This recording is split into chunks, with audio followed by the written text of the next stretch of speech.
Hello കൂട്ടുകാരെ, പുതിയ വീട്ടിലേക്ക് എല്ലാവർക്കും സ്വാഗതം. ഞാനിന്ന് വന്ന വീഡിയോ എന്താ അറിയാം, ബ്രെഡും പഴവും വെച്ചിട്ട് നല്ല അടിപൊളി സ്നാക്സ് കേട്ടോ. പിന്നെ 2 മുട്ടയും കൂടെ വേണം. അപ്പോൾ അതെങ്ങനെ ഉണ്ടാക്കുന്നതെന്ന് നോക്കാം. വീട്ടിലേക്ക് പോകാം നമുക്ക്. അതിനായിട്ട് ഞാൻ 6 സ്ലൈസ് ബ്രെഡ് എടുത്തേട്ടോ. അതുപോലെ 2 മുട്ട, പിന്നെ അതിലേക്ക് പഞ്ചസാര, ഏലക്കാപ്പൊടി ഇട്ടിട്ട് നന്നായിട്ടൊന്ന് അടിച്ചെടുക്കുന്നുണ്ട്. പിന്നെ ഒരു 1/2 ഗ്ലാസ് പാൽ ഒഴിക്കുന്നുണ്ട് കേട്ടോ. കട്ടിയിൽ ഈ ബാറ്റർ കട്ടിയിൽ പറ്റൂല, അപ്പോൾ ചെറിയൊരു വെള്ളം ഒഴിക്കുന്നുണ്ട്.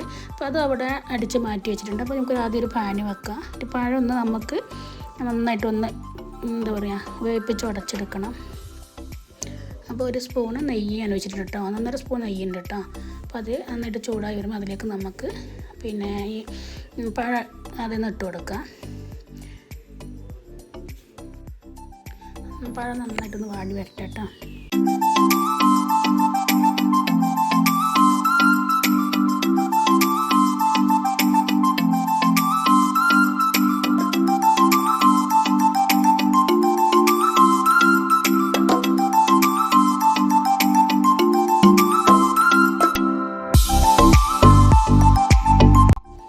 അത് പെട്ടെന്ന് ഉടഞ്ഞ് കിട്ടാൻ വേണ്ടിയിട്ട് ഞാൻ ഒന്ന് മൂടി വെച്ചിരുന്നു കേട്ടോ. ഇത് നന്നായിട്ട് വെന്തിട്ടുണ്ട്. അതിലേക്ക് തേങ്ങ ഇട്ട് കൊടുക്കണം. ഞാൻ തേങ്ങ ഇട്ടപ്പം കുറച്ച് കൂടി പോയിരുന്നു കേട്ടോ. അപ്പോൾ ഇത്ര തേങ്ങ നിങ്ങൾ എടുക്കണ്ട കേട്ടോ. പഴം മുന്നിട്ട് നിൽക്കണം കേട്ടോ. പഴത്തിനെക്കാട്ടും കുറച്ച് തേങ്ങ എടുത്താൽ മതി. ഞാനിത് ഇട്ട് പോയതിനു ശേഷമാണ്, ഇളക്കിയതിനു ശേഷമാണ് കാണാൻ ശ്രദ്ധിച്ചത്. അപ്പം പഴം കൂടുതലും തേങ്ങ കുറച്ചെടുക്കുക കേട്ടോ. എന്നിട്ട് നന്നായിട്ട് ഉടച്ചെടുക്കുക കേട്ടോ. നല്ല വെന്ത് ഉടഞ്ഞ് വരണം.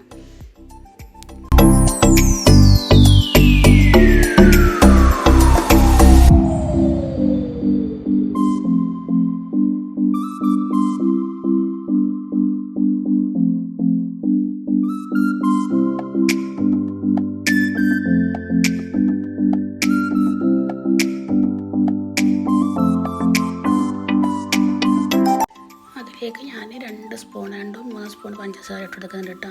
പിന്നെ കുറച്ച് ഏലക്കാൻ്റെ പൊടിയും കൂടെ എടുക്കുന്നുണ്ട്.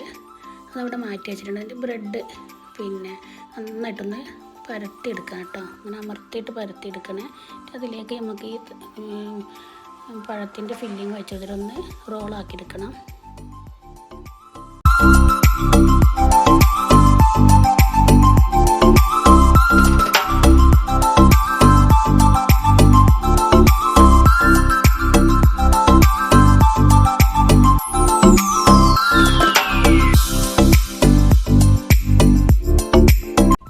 ഞാനെടുത്തത് സാൻഡ്വിച്ചിൻ്റെ ബ്രെഡാണ്. അതുകൊണ്ട് ഭയങ്കര സോഫ്റ്റ് ആയതുകൊണ്ട് ഇത് മുറിഞ്ഞ് പോകുമ്പോഴുണ്ട്. അപ്പോൾ എടുക്കുമ്പോൾ സാധാ ബ്രെഡ് എടുക്കാൻ നോക്കുക കേട്ടോ. വേറൊരു പാൻ വെച്ചിട്ട് ഞാൻ അതിലേക്ക് കുറച്ച് നെയ്യ് വെച്ച് വെച്ചിട്ടുണ്ട്. അപ്പോൾ ഈ നമ്മൾ ഇത് റോൾ വെച്ച സാധനമില്ലേ, അതിൽ ആ ബാറ്ററിൽ മുക്കിയിട്ട് പാനിലേക്ക് വെച്ച് കൊടുക്കുക കേട്ടോ. അപ്പോൾ തീ അധികം കൂട്ടി വെക്കരുത്. ബ്രെഡല്ലേ പെട്ടെന്ന് കരിഞ്ഞോ, അതുകൊണ്ട് തീ കുറച്ച് വെക്കുക കേട്ടോ. പിന്നെ നെയ്യ് തന്നെ ഉപയോഗിക്കണം കേട്ടോ. ഞാൻ പറഞ്ഞില്ലേ, സാൻഡ്വിച്ചിൻ്റെ ബ്രെഡ് ആയതുകൊണ്ട് പെട്ടെന്ന് ഇങ്ങനെ പൊടിഞ്ഞു പോകുന്നുണ്ട്. ഇപ്പോൾ ബ്രെഡ് എടുക്കുമ്പോൾ നമ്മൾ സാധാ ബ്രെഡല്ലേ, അത് വാങ്ങിയാൽ മതി. എന്നിട്ട് തീ കുറച്ച് വെച്ചിട്ട് മീഡിയം ഫ്ലെയിമിലാക്കിയിട്ട് നമുക്കിങ്ങനെ നല്ല സ്ഥലം ഒന്ന് ഫ്രൈ ആക്കി എടുക്കുക കേട്ടോ. അതേപോലെ നെയ്യ് ഇടയ്ക്കിടയ്ക്ക് ഒന്ന് ബ്രഷിലാക്കിയിട്ട് ഇങ്ങനെ മേലെ തേച്ച് കൊടുക്കണം. അപ്പോൾ ഇത് മക്കൾക്ക് ഞാൻ ലഞ്ചിന് കൊടുത്തു വിട്ടു കേട്ടോ. സാധാരണ ലഞ്ചിന് എന്നും ചോറല്ല കൊണ്ടുവന്നു. അപ്പോൾ ഇന്നൊരു വെറൈറ്റി ആയിട്ട് അവർക്ക് കൊടുത്തേ കേട്ടോ. അപ്പോൾ നെയ്യും ബ്രെഡും പഴമൊക്കെ അല്ലേ കുട്ടികൾക്ക് നല്ലതാണ്. അവന് അധികം എണ്ണയൊന്നുമില്ലല്ലോ, ഉള്ളത് നെയ്യാണല്ലോ. അപ്പോൾ എല്ലാവരും ചെയ്ത് നോക്കുക. നല്ല ടേസ്റ്റാണ്. വിരുന്നുകാർക്ക് വന്ന് നമുക്ക് പെട്ടെന്ന് ഉണ്ടാക്കാനും പറ്റും സാധനങ്ങളൊക്കെ ഉണ്ടെങ്കിൽ. അതേപോലെ കുട്ടികൾക്കാണെങ്കിലും സ്കൂളിൽ വിട്ട് വരുന്ന സമയത്ത് കൊടുക്കാനൊക്കെ അടിപൊളിയാണ്. അപ്പോൾ എല്ലാവരും ചെയ്ത് നോക്കുക കേട്ടോ.